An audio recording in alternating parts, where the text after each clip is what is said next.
حلويات العزومة 3 أصناف أحلى من بعض، هنجيب بقى كنافة فريش كده وتكون جنبنا كده شوية مَيّة ساقعة، وجبت البلح اللي هو الطري وفتحته كده وشِلت النَّقَى وحطيت بدل النَّقَى سوداني، تمام، وبنبِل الكنافة كده ونحشيها بقى بالبلح اللي محشي سوداني، عايزة أقول لكم صنف خطير، ونبِلّها كده عشان الهيشان اللي بيبقى فيها، وطبعًا الصينية هادهنها سمنة دلوقتي عشان إيه، نسيت كالعادة يا سادة.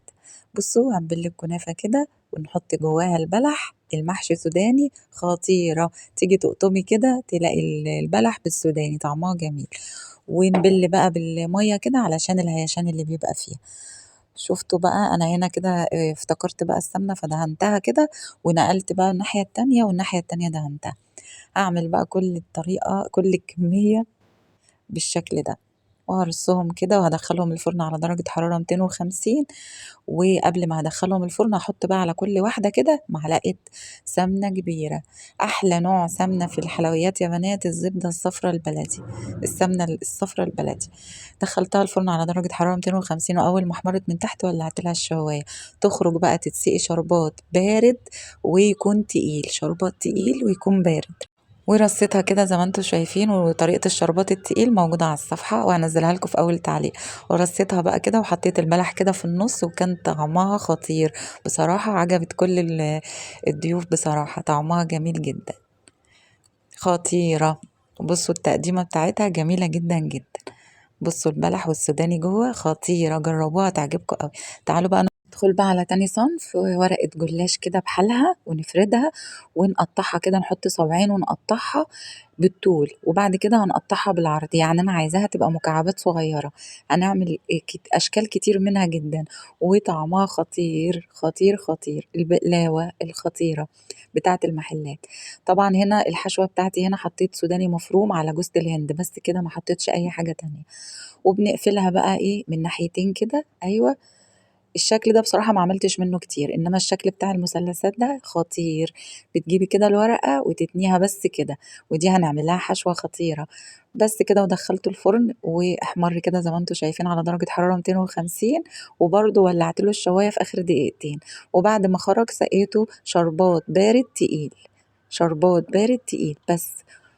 بصوا الأشكال بتاعته جميلة، بصوا بقى تعالوا بقى نحشي اللي هو الإيه المثلثات ده، طبعا إيه حشيته من القشطة الكدابة وهعملها لكم دلوقتي في الحلوة التالتة. بصوا خطيرة، بصوا الشكل جميل، عايزة اقول لكم ان طعمه كان جميل جدا وهيشرفك قدام ضيوفك بجد، الصنف التاني خطير يا بنات. بصوا شكله عسل.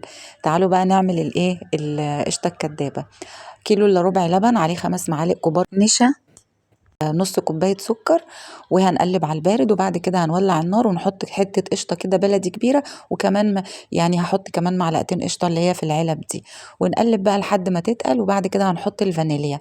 انا بقى نقلتها على على عين تانية وحطيت هنا بقى شوية سمنة معتبرين، وفرمت بقى ربع كيلو كنافة كده في المفرمة في الكبة بتاعتي وحطيتها بقى عشان تحمر. خلاص كده القشطة الكدابة بتاعتي تقلت وبقت عسل، هفضيها بقى في طبق علشان تبرد وهغطيها عشان وشها ما ينشفش. خطيرة. الحلوة التالتة كمان عسل، وفضلت اقلب بقى في الكنافة لغاية ما احمرت، وجبت بقى الكاسات بتاعتي هنعمل بقى طبقة كنافة تحت ونسويها كده بالمعلقة. ايوه كده، بصوا عسل. لو وصلتي بقى لحد هنا في الفيديو ما تنسيش تدعميني بلايك وتشيروا الفيديو لاصحابكم وحبايبكم عشان التلات حلوات احلى من بعض. تقدري بقى تعملي كده في كيس تلاجة او كيس حلواني او تعملي بالطريقة دي اسهل لك. بصي ما توقفيش نفسك على حاجة، اللي عندك مشي نفسك بيه. وبعد ما فردت طبقة القشطة الكدابة الخطيرة اللي كان طعمها جميل وتزودي السكر شوية فيها لان احنا طبعا مش حاطين في الكنافة ولا شربات ولا اي حاجة. بصوا بعد كده نفرد بقى طبقة الكنافة، عايزة اقول لكم خطيرة، شرفتني بصراحة قدام ضيوفي واتهبلوا عليها، جميلة جدا وسكرها مظبوط جدا جدا جدا.